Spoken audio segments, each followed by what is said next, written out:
there are going to be countless times where you're going to need to be able to edit a document that is sent to you, or edit your own documents, or just change settings that you might have created when you first made your document. You need to change something. So what we're going to do is we're going to go and open the file that we just made in the last video. And to open a file and to do anything in Photoshop, there are more than one way of doing them. The first way is to go to the file drop-down and click open, and then navigate to where our document is, which here it is just right on my desktop. So I'm going to click open, and it's going to open this way. Another way to open your document is to double-click in the blank working area, and then it'll bring up the open menu as well. So here it's on the desktop. I'm just going to open it there. Another way is to open up your File Explorer, go and locate your documents, and again, more than one way to do it from here. You can either drag this right up into Photoshop, or if you have your document selected, you can just double click on it or hit the enter button, and it'll open up here as well. So multiple ways of just opening a document. So let's see. We're going to go through some modifications that you can do to your documents. Let's see, image size. We're going to go to, let's say we have the size of this wrong. We can do a couple things here. We can go to image size, and we can change the size of it here. Let's say I didn't want this 18 by 12, but I wanted this 16 by 24 or something like that, or 18 by 24. I can type in the values for the width and height, and they'll fill in here as well.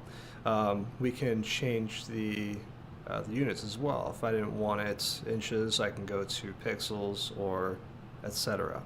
And also I can go ahead and change the resolution as well if I wanted to here. There is an option on this side to keep the aspect ratio constrained, or to unlock the constraint.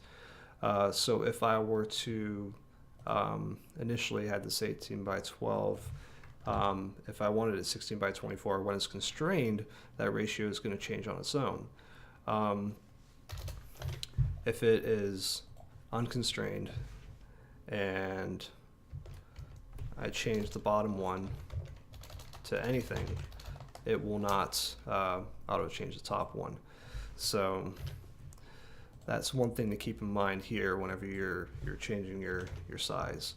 That if you want it constrained, then you keep that constrained. An issue you'll come up with is if you already have raster images in your documents and you change the image size here and it's not constrained, what your final size is, if it is a lot narrower or wider than what it started out as, you're going to get stretching in your images or text or anything like that that's in your document. It'll just look funky.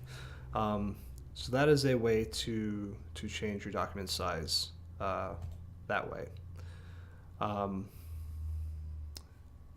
There we go. Another way is with the canvas size. Now this is a little bit different because when you change the image size, it will expand everything and contract everything. All the images, text, vector files, anything that's in your document is going to scale. So that scales everything. The canvas size, this will just change your canvas, your border, everything there. So if you make this smaller, if I go back to 18 by 12, the canvas will just get smaller. So if you have items in your document, when you change the canvas size, it will just shrink your working area. And I will illustrate that with, I'll bring an image in here real fast. Let's see.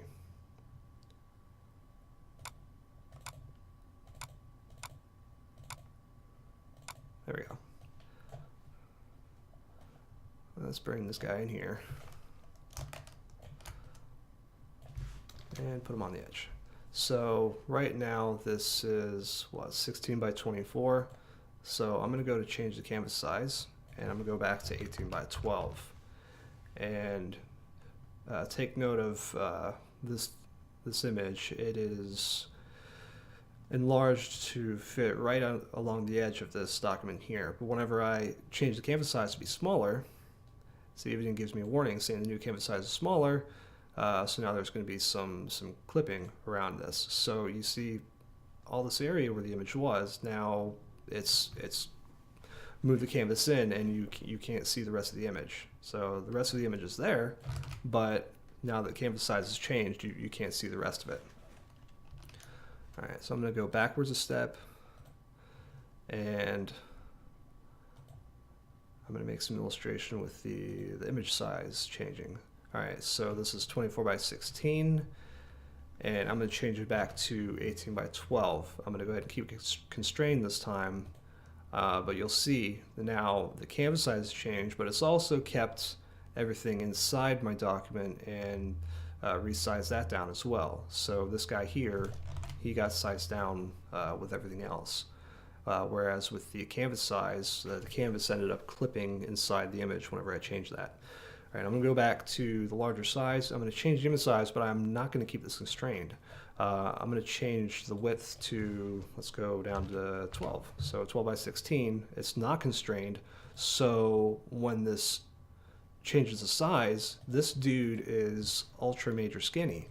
So without that constrained, it will change the width or height of everything in here, but it won't keep the ratio. So you got to keep that in mind whenever you're changing stuff inside your document like that. All right, so I'm going to go back to my initial document here, and I'm going to go ahead and save it as it is without the changes. That way I still have my blank document that is 18 by 12.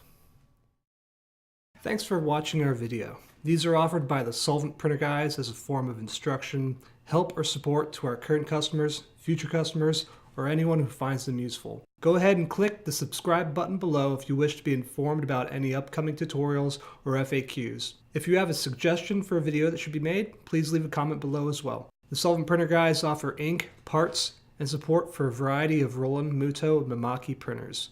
If you have any questions about our products and services, feel free to visit us on the web at solventprinterguys.com.